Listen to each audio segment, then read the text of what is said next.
Hello and welcome. This is Angela R. Sasser, fantasy artist and illustrator, and artisan and writer. I do a lot of different things, all of which you can see at www.angelasasser.com. I am here today to record a tutorial of my comic making process for my Rapunzel comic. And this has been a project I've been working on for a few years now, since I really have a passion for fairy tales, and I wanted to combine my love of comics with the storytelling format of fairy tales and kind of bring that together along with the having some authenticity to the original story of Rapunzel. And to start out this process, I usually begin with sketching with pencil on paper with these really rough thumbnails, as you can see. Do a rough approximation of the panel. And I also like to have my dialogue written in very sloppily, just to make sure I know what's going on and what action needs to occur in that strip. And as you can see, I have multiple strips on a single page just to save paper, and also have an idea of the pacing of the strips before and after the strip that I'm working on, which I'll be working on the strip on the bottom here.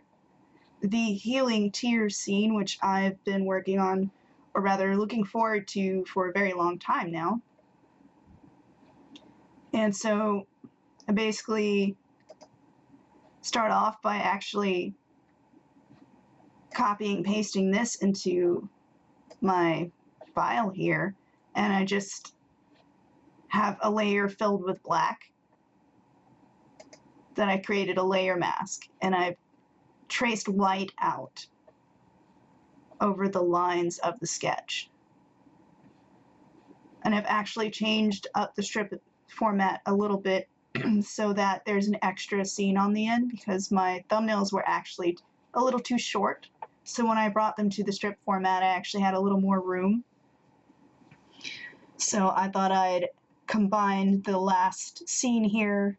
If you can't make out my scribbles, it's Rapunzel and the prince embracing with a bird watching over them. And I took this panel and added it to the end here.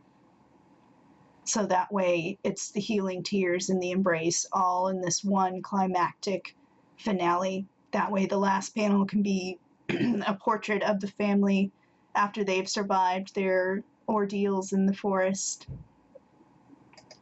So we're going to get from this scribble to this final woodcut style. This is the previous strip.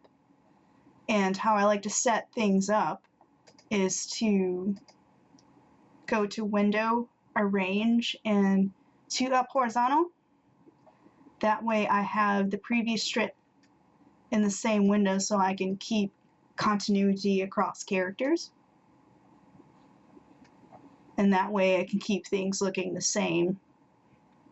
And also if I need to grab an element such as a text box or a word balloon, I can just drag and drop it from the other file. I'm lazy that way. So now I'm just gonna draw. So I'll probably speed this up in a time lapse so you're not watching my very slow drawing. Enjoy.